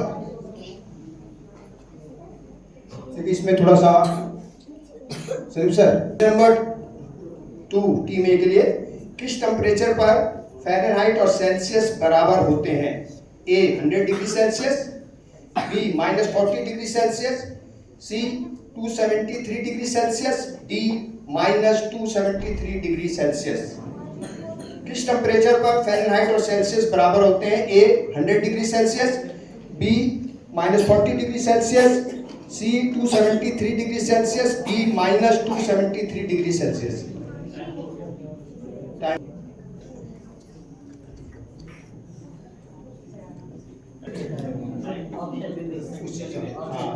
पास होता रहेगा। ऑप्शन टाइम ओवर हो गया। Team D 273 270 wrong. Team B ready है? गुड। कौन सा ऑर्गन सबसे पहले फेटस में डेवलप होता है? ए liver, B heart, C brain, D kidney. कौन सा ऑर्गन सबसे पहले फेटस में डेवलप होता है? Liver, A liver, B heart, C brain, D kidney.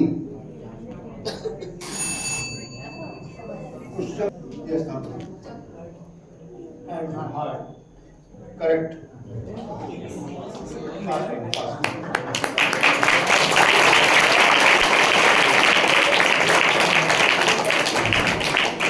Team B के लिए दूसरा क्वेश्चन है, किस ब्लड वेसल में ऑक्सीजनेटेड ब्लड होता है? A renal veins, B pulmonary vein, C pulmonary artery, D renal artery.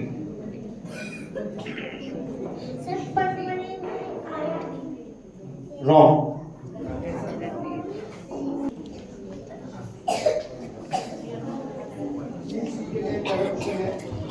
कौन सा ऑर्गेनिल यूकेरियोटिक सेल में प्रोटीन सिंथेसिस के लिए रिस्पांसिबल है? A ribosome, B Golgi apparatus, C endoplasmic reticulum, D lysosome. कौन सा ऑर्गेनिल कोशिका में? टीम सी हैवी वाटर है। A hydrogen dioxide, B tritium oxide, C hydrogen peroxide, D deuterium oxide. A hydrogen dioxide. Wrong. Correct answer is deuterium oxide.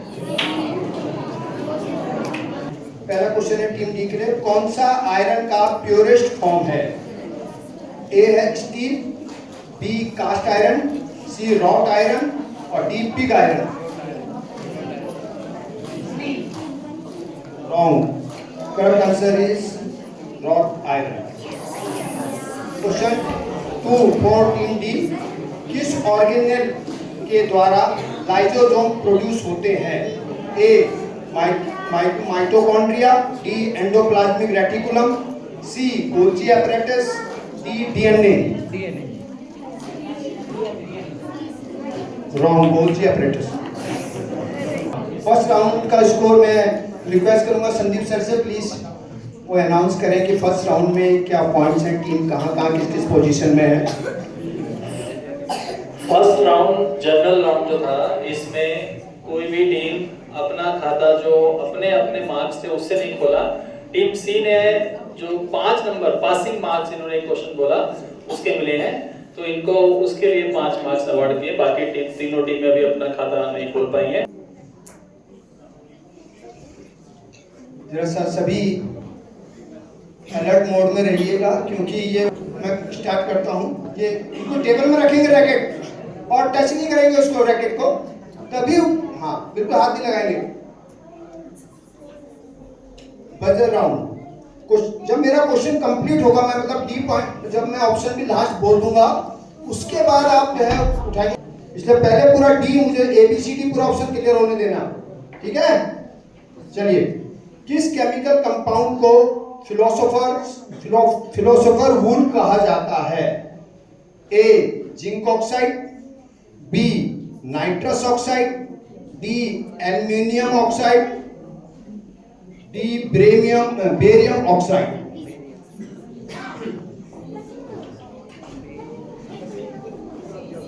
Team C. Wrong. Zinc oxide. -5।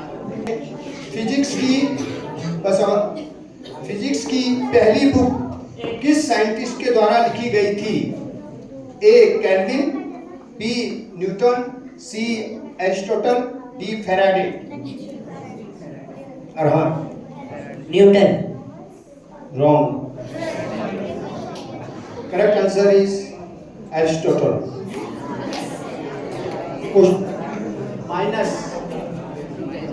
Minus team C. Frequency, मेरा question आप लोग ध्यान से सुनिए। Frequency और time period का product होता है, प्रोडक्ट मतलब गुना, उनका मल्टीपल। फ्रीक्वेंसी और टाइम पीरियड का प्रोडक्ट होता है A 1, B 2, C 3, D 4।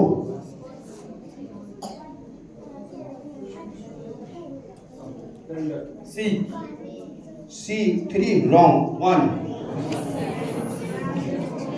किस इलेक्ट्रोमैग्नेटिक रेडिएशन की सबसे लॉन्गेस्ट वेवलेंथ होती है? A X rays, B ultraviolet rays, C infrared rays और D radio waves.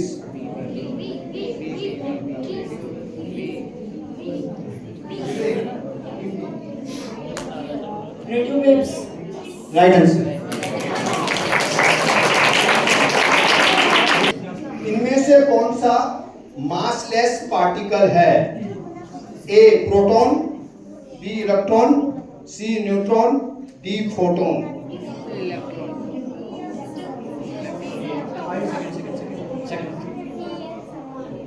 Second option wrong, photon. Picture अगर मैं कहीं गलत हूं तो करेक्ट करते रहना मुझे प्लीज। क्वेश्चन 6, ऑटोमोबाइल्स में हाइड्रोलिक ब्रेक्स उपयोग करने के लिए कौन सा प्रिंसिपल अप्लाई होता है? A Bernoulli's theorem, B Pascal's law, C Newton's law, D Archimedes principal.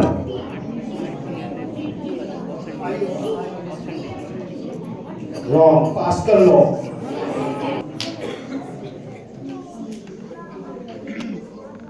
Sir ये टीम जो है सेकंड राउंड के बाद जो बजर राउंड रहा, ये काफी अलग तरह का राउंड रहा। इसमें एक टीम जो है पूरी तरह से विनर बन के निकली और उसके 2 आंसर बिल्कुल ठीक हुए, तो ये लीडिंग पे आ गई है 30 मार्क्स लेकर। अपने टीम बी लीड कर रही है। टीम ए इसने एक क्वेश्चन आंसर दिया, 2 क्वेश्चन इनके गलत भी हुए हैं, तो ये 5 मार्क्स लेकर सेकंड स्थान पर चल रहे हैं अभी। और थर्ड पर जो है टीम डी -5 मार्क्स लेके थर्ड स्थान पर, और फोर्थ पर लास्ट में है टीम सी -10। सब्जेक्टिव राउंड में इस राउंड में प्रत्येक टीम से जो है 2 क्वेश्चन पूछे जाएंगे। सही आंसर के लिए 50 पॉइंट्स होंगे और 15 सेकंड मिलेगा हर क्वेश्चन के लिए, ठीक है? जजेस प्लीज नोट। सब्जेक्ट क्या है वो बता देता हूँ आप लोगों को। सब्जेक्ट रहेगा national science day. National science day, जितने भी क्वेश्चंस होंगे ये नेशनल साइंस डे में ही उसी में होंगे, उससे बाहर नहीं जाएंगे, टॉपिक से बाहर बिल्कुल नहीं जाएंगे हम, ठीक है? टॉपिक में ही रहेंगे। और ये क्वेश्चन, हाँ, सब्जेक्टिव राउंड है नेशनल साइंस डे। पहला क्वेश्चन है टीम ए के लिए, किस वर्ष नेशनल साइंस डे की theme future of STI, STI क्या है? Impacts of education, skills and work, ये रही है। ऑप्शन है ए 2015, बी 2017, सी 2019, डी 2021। 2021 करेक्ट।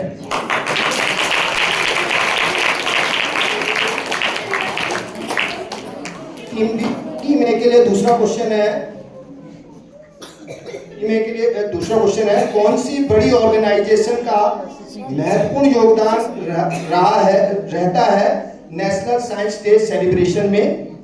ए है INSA, Indian National Space Academy, DRDO, B है DRDO, Defence Research and Development Organisation, C है BARC, Bhabha Atomic Research Centre, और डी है इसरो, जिसको आप जानते हैं Indian Space Research Organisation. ISRO wrong, INSA, Indian National Space Academy. Team B के लिए भी 2 क्वेश्चन है। टीम बी, पहला क्वेश्चन है टीम बी के लिए, किस वर्ष नेशनल साइंस डे की theme science and technologies for specially abled persons, ये रही है। 2000 ए है 2015, बी है 2016, सी है 2017, डी है 2019।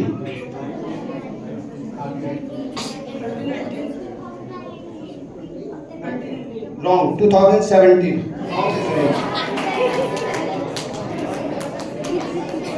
टीम बी के लिए दूसरा क्वेश्चन है, पहला नेशनल साइंस डे कब सेलिब्रेट किया गया था?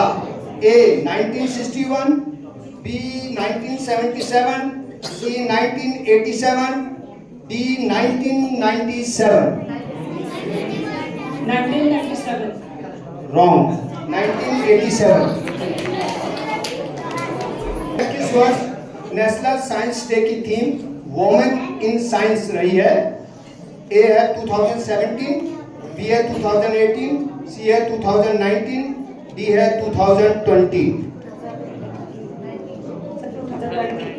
Correct, 2020.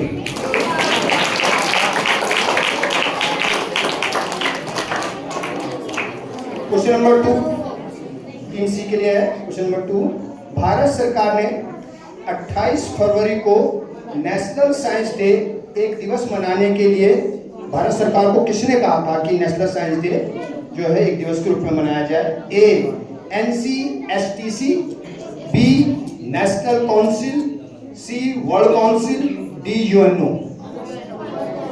Team C. UNO. Wrong.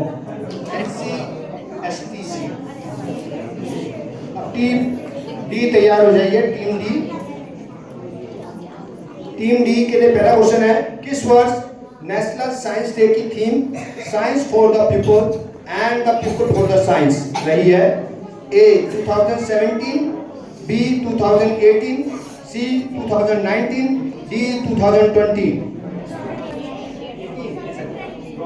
2019.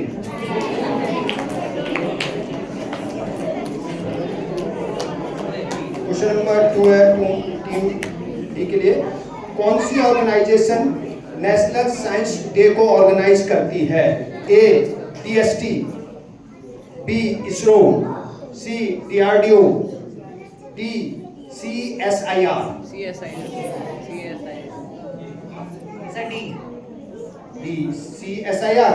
Wrong. DST, department of science and technology. 3 round में हमारी तीनों टीमें कुछ आगे बढ़ी हैं, सिर्फ एक टीम को छोड़ के. तो इस बार जो टीम डी है वो अपना खाता नहीं खोल पाई और -5 पर ही रुकी हुई है. टीम सी 10 नंबर लेके चल रही है और टीम बी जो पहले से लीडर है 30 नंबर लेके सबसे लीडर चल रही है और टीम ए 20 मार्क्स लेके इसको ट्रेल कर रही है. तो अभी विनर जो चल रही है वो टीम बी है. नहीं आता तो पास करो. कौन सा मेटल व्हाइट गोल्ड कहलाता है? Right answer platinum. Right answer platinum.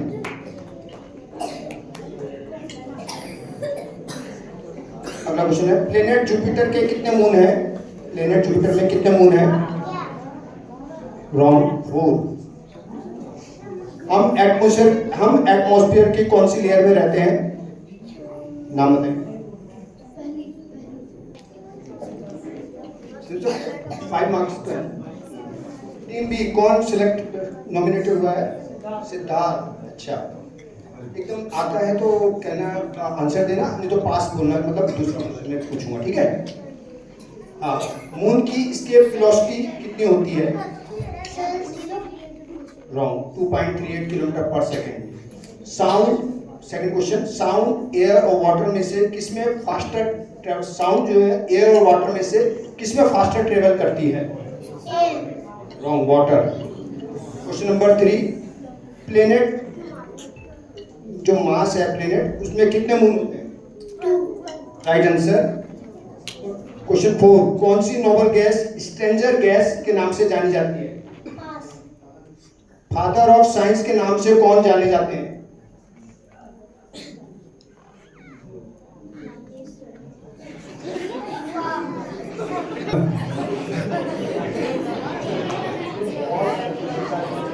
Cerebrum. एक रीयूज स्पेस रॉकेट का क्या कहलाता है? एक रीयूज स्पेस रॉकेट क्या कहलाता है? राइट आंसर है स्पेस शटल. रॉन्ग बताया सर ने. एक ही आंसर को इनका करेक्ट करो. ठीक है.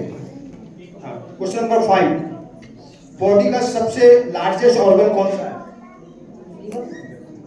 रॉन्ग. स्किन.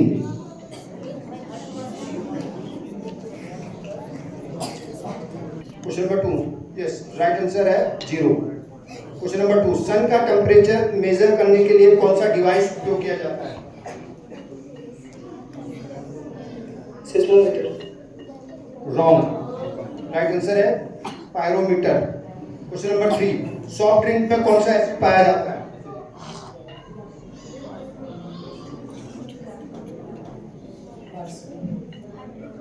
राइट आंसर है कार्बोनिक एसिड। क्वेश्चन नंबर 4, कौन सा इलेक्ट्रिकल डिवाइस एसी को डीसी में कन्वर्ट करता है?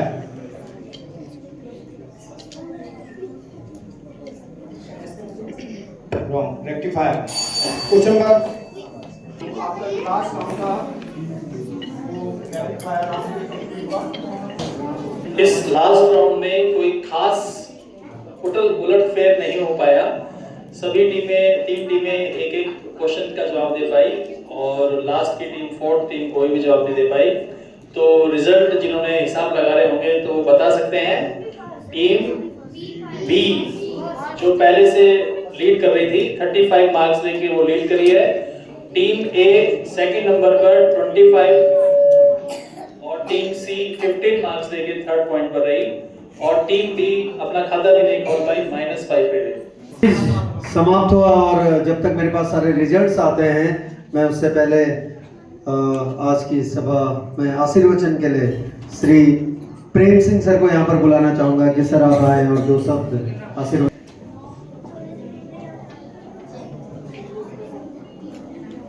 सबसे पहले सभी बच्चों को साइंस डे की शुभकामनाएं। थैंक यू बच्चों। जैसा कि आप आज साइंस डे मना रहे हैं, नेशनल साइंस डे है। 28 फरवरी को हम नेशनल साइंस डे मनाते हैं और 10 नवंबर को हम इंटरनेशनल साइंस डे मनाते हैं। ठीक है। जैसे कि नेशनल साइंस डे जो है वो हमारे बहुत बड़े साइंटिस्ट सी वी रमन साहब को ऑनर करने के लिए मनाया जाता है। इसी तरह से इंटरनेशनल साइंस डे जो है गैलीलियो के नाम पे बनाया जाता है। गैलीलियो का नाम सुना बेटा आप लोगों ने? हाँ, तो गैलीलियो देखो जो साइंस में डेवलपमेंट हुआ वो 17वीं शताब्दी में प्रारंभ हुआ, यानी लगभग 400 सालों में हम आज इस लेवल पे पहुंचे हैं और इस साइंस और टेक्नोलॉजी की वजह से ही आज हम कंफर्टेबल लाइफ जी रहे हैं। मानते नहीं मानते हैं? बहुत कंफर्टेबल लाइफ जी रहे हैं। और आपके लिए बता दूं जो विजुअली इम्पेयर्ड हैं, हमारे जो साइंटिस्ट हैं पूरे वर्ल्ड में, आपकी आइज के लिए बहुत बड़ा काम हो रहा है और एआई इसमें एक टूल की तरह काम करने जा रहा है। जापान में ये काम बहुत पहले शुरू हो चुका था। हमारी आँख का जो साइज है वो 24 mm डायमीटर का है। तो इसके लिए सबसे बड़ी प्रॉब्लम है कि लेंस कैसे बनाया जाए। कांच का बनाते हैं तो वो भारी होता है, ठीक है ना। तो आजकल पॉलीमर तैयार हो गए हैं। आपने सुना होगा, आप जो मार्केट में आजकल चश्मे खरीद रहे हैं कांच के नहीं हैं, पॉलीमर के आ रहे हैं, बड़े हल्के हैं बहुत। तो उससे भी रिफाइंड पॉलीमर है जिसमें कि बहुत प्रगति हो चुकी है और आने वाले कुछ साल में जितने भी इम्पेयर्ड बच्चे हैं, इम्पेयर्ड लोग हैं, उनकी आँख को आर्टिफिशियल आँख से रिप्लेस किया जा सकेगा। ये बहुत बड़ा अचीवमेंट है साइंटिस्ट लोगों द्वारा और आप वेट करिए, आपका फ्यूचर बहुत अच्छा होने जा रहा है।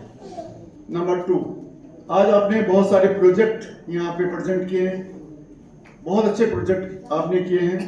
आपने इलेक्ट्रोलिसिस का एक प्रोजेक्ट देखा था जिसमें बच्चों ने इलेक्ट्रोलिसिस प्रोसेस को दिखाया है। उसका क्या यूज है मालूम है आप लोगों को? इलेक्ट्रोलिसिस ने दुनिया को बहुत ब्यूटीफुल बना रखा है सस्ते में। आपने आर्टिफिशियल ज्वेलरी नाम सुना बच्चों? आर्टिफिशियल ज्वेलरी है ना, वो कैसे बनती है? लोहे की होती है लेकिन उसमें कोटिंग कर देते हैं, कॉपर की, गोल्डन हो जाता है, सोने की तरह हो जाता है। अब आप मार्केट में चले जाइए, पूरी शॉप भरी है, बच्चियां जो है आर्टिफिशियल ज्वेलरी खरीद रही हैं। इवन दैट शादी ब्याह में सोने की नहीं पहनते, वो आर्टिफिशियल ज्वेलरी पहन के बैठे, चोरी होने का डर रहता है, बोले ना। तो इलेक्ट्रोलिसिस इतना इंपॉर्टेंट है, देखो बहुत ही इंपॉर्टेंट प्रोसेस है। थैंक यू सर, बहुत बहुत धन्यवाद आपका जीवन को इतनी सरलता से और विज्ञान से जोड़कर समझाने के लिए। और निश्चित ही जितने बच्चे यहाँ पर बैठे हैं, स्टूडेंट्स हॉर्स की तरह अपने एग्जाम को फाइट करेंगे, उसे क्रैक करेंगे, उसकी तैयारियाँ करेंगे। चलिए, जिसका हम सबको इंतजार है और आगे बढ़ूँ उसी क्रम में मैं राकेश अंथवाल सर को इन्वाइट कर रहा हूँ रिजल्ट्स के लिए। और धन्यवाद मैं अपनी पूरी टीम को भी देना चाहूँगा। आज के जो ऑर्गेनाइज करा हमने साइंस डे को, पूरी टीम को मैं अपने बॉटम ऑफ हार्ट से जो अपना पूरा थैंक्स मैं उनको अपना दूंगा, क्योंकि उनकी मदद के, उनके सहयोग से कोई भी, चाहे वो कर्मचारी हैं चाहे टीचर्स हैं, सभी ने जो है इसे पूरा अपना पार्टिसिपेट भी करा और साथ साथ में उन्होंने इसको एंजॉय भी करा। और यही एक टीम वर्क है जिसका अच्छा परिणाम हम देखने को भी हमें मिलता है। तो मैं रिजल्ट जो है वो अनाउंस कर रहा हूँ। साइंस एग्जीबिशन में जो थर्ड प्राइज था वो आयुष सोनी का रहा। सेकंड प्राइज अखिल पवार और first prize Abuzar and Pawan.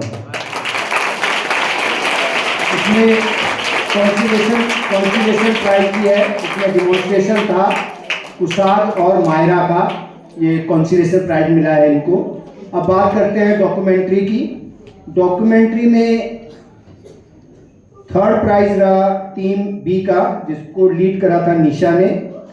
Second prize रहा टीम ए में टीम ए अरहान का। और फर्स्ट प्राइज टीम डी का रहा, जिसे लीड कर रहे थे दरविंदर। एक्सपेरिमेंट किए गए उस इवेंट में जो थर्ड प्राइज रहा वो टीम डी का रहा, जिसको लीड करी थी दीक्षा। सेकंड प्राइज रहा टीम सी का, जिसको लीड कर रहे थे आयुष। और फर्स्ट प्राइज रहा टीम बी का, जिसको लीड कर रहे थे पवन।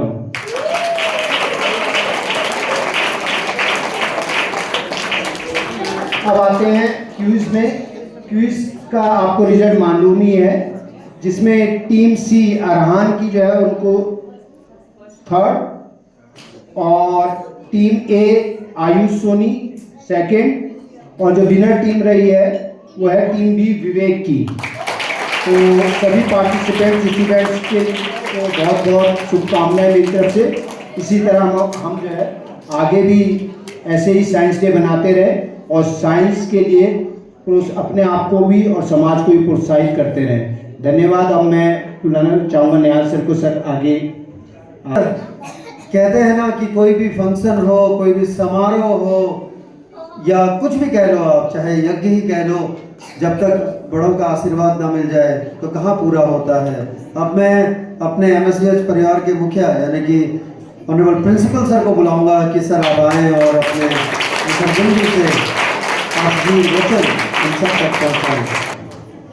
Thank you Naresh sir. और सबसे पहले सभी अध्यापकों को, डॉक्टर प्रेम सर को और बच्चों को, और उन सभी बच्चों को जिन्होंने बहुत सारे मॉडल्स यहाँ पे बनाए और जो क्विज में जिन्होंने पार्टिसिपेट किया, अलग अलग परफॉर्मेंस दी, उन सबको आज के इस नेशनल साइंस डे की बहुत बहुत बधाइयाँ। बच्चों, सीवी रमन जी की कुछ लाइनें याद आ रही हैं। हमें बहुत ज़्यादा कीमती उपकरणों की आवश्यकता अनुसंधान के लिए नहीं होती। किस चीज़ की जरूरत होती है? कठिन परिश्रम और लगन की। तो कोई भी अनुसंधान करने के लिए कठिन परिश्रम और लगन आवश्यक है, कीमती उपकरण आवश्यक नहीं है। तो ये फार्मूला जिंदगी भर अपनी सफलता के लिए आप अपने साथ रखना। एक मिनट बच्चों, ध्यान से सुनो, बाहर जो बच्चे बात कर रहे हैं। तो आपकी लाइफ में भी यही फार्मूला लागू होता है। अगर हमें जीवन में सफल होना है तो आपको कठिन परिश्रम की आवश्यकता होगी। और यहाँ पे बहुत अच्छा क्विज कंपटीशन हुआ, जिसमें अधिकतर बच्चे आंसर नहीं दे पाए, और अगर मैं यहाँ पे होता तो शायद मैं भी आंसर ना दे पाता। तो इसलिए आपको हतोत्साहित होने की जरूरत नहीं है। यहाँ पे भी मुझे रमन सर की कुछ लाइनें याद आ रही हैं। I am the master of my failure. I am the master of my failure. If I never fail, how will I ever learn? So, जीवन में कभी भी असफलताओं से डरने की आपको आवश्यकता नहीं है, क्योंकि उनसे आपको बहुत कुछ सीखने के लिए मिलता है और फिर आगे बढ़ने का रास्ता मिलता है। और असफल वही होते हैं जो सफलता के लिए प्रयास करते हैं। अगर हम सफलता के लिए प्रयास ही नहीं करेंगे तो हमारे असफल होने का कोई कारण ही नहीं है, इसका मतलब ये है कि हमें जीवन में कभी सफलता नहीं मिलेगी। सो आप सब यहाँ पे आपने अलग अलग टीम बनाई और बहुत अच्छे एफर्ट्स अपने किए। तो जितने भी बच्चे मेरे इधर बैठे हैं उन सबको मैं एक विनर की तरह देखता हूँ और उन्हें कॉन्ग्रेचुलेट करता हूँ कि आज साइंस बैकग्राउंड ना होते हुए भी कुछ बच्चे तो ऐसे हैं जिन्होंने साइंस केवल 8th स्टैंडर्ड तक ही पढ़ा है, उन्होंने एक इतने हाई लेवल के क्वेश्चंस को अटेम्प्ट करने की कोशिश की और अधिकतर बच्चों ने आंसर देने की कोशिश की। तो ये आपका जो एफर्ट्स है ये बहुत अच्छा है। और आखिर में हमारे सभी अध्यापकों को, खास तौर से साइंस टीचर को मैं बधाई देना चाहता हूँ कि इतना अच्छा प्रोग्राम उन्होंने ऑर्गेनाइज किया। जजेस को बधाई देना चाहता हूँ कि काफ़ी लगन के साथ आपने रिजल्ट तैयार किया और बड़े पैशंस के साथ, आज बड़े इंटरेस्ट के साथ बच्चों ने इस कार्यक्रम में प्रतिभाग किया।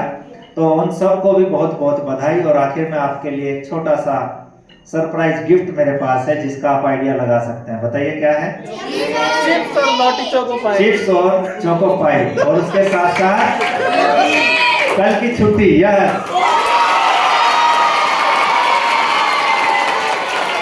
ब्लेसिंग्स के लिए I'd like to invite our honorable director sir for his blessings, क्योंकि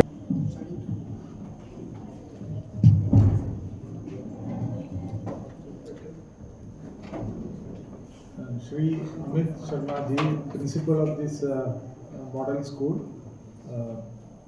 parents, children, students who have come here, teachers, I am very happy to be a part of this Science Day celebration. In fact, I am very happy to know that in this school we are developing scientific spirit among the students and that will वो आगे में जाकर आप लोगों के मन में एक साइंटिफिक एटीट्यूड पैदा करेंगे जिससे आपका नॉलेज बेस आगे की ज़िंदगी के लिए ये बहुत ज़रूरी है कि आप साइंस के बारे में पूरी तरह जानकार हो। मैं स्कूल में अगले दिन भी मैं आया था। I have visited the science lab जिसमें आई हैव मेट स्टूडेंट्स। मेरे पास आप में से कोई एक मोबाइल ऐप बनाया। मैंने पूछा कि आप इसको लेकर क्या करेंगे। Then he told me that वो आगे में एक बिजनेस मॉडल इसके बेसिस पर बनाना चाहते हैं। तो that is a very interesting thing and मैं उम्मीद करता हूँ आप में से और ज़्यादा स्टूडेंट्स इस तरह का नया आविष्कार करें एंड आगे समाज के लिए एक वैल्यूबल कंट्रीब्यूशन दे कि हमें भी ये सब करना और आगे आने का पूरा हमारा कैपेबिलिटी है, ये हमको प्रूव करना है। So thank you for inviting me to this celebration and I hope that we will move forward. हम आगे भी इस साइंटिफिक स्पिरिट से आगे बढ़ेंगे देश के लिए, समाज के लिए। धन्यवाद। आपके छोटे से अभिवादन ने, उद्बोधन ने जो ये ऊर्जा भरी होगी सब में निश्चित ही ये प्रभु some good scientific thoughts among these young students. Thank you very much sir for being with us. Thanks for watching. Like, share and subscribe.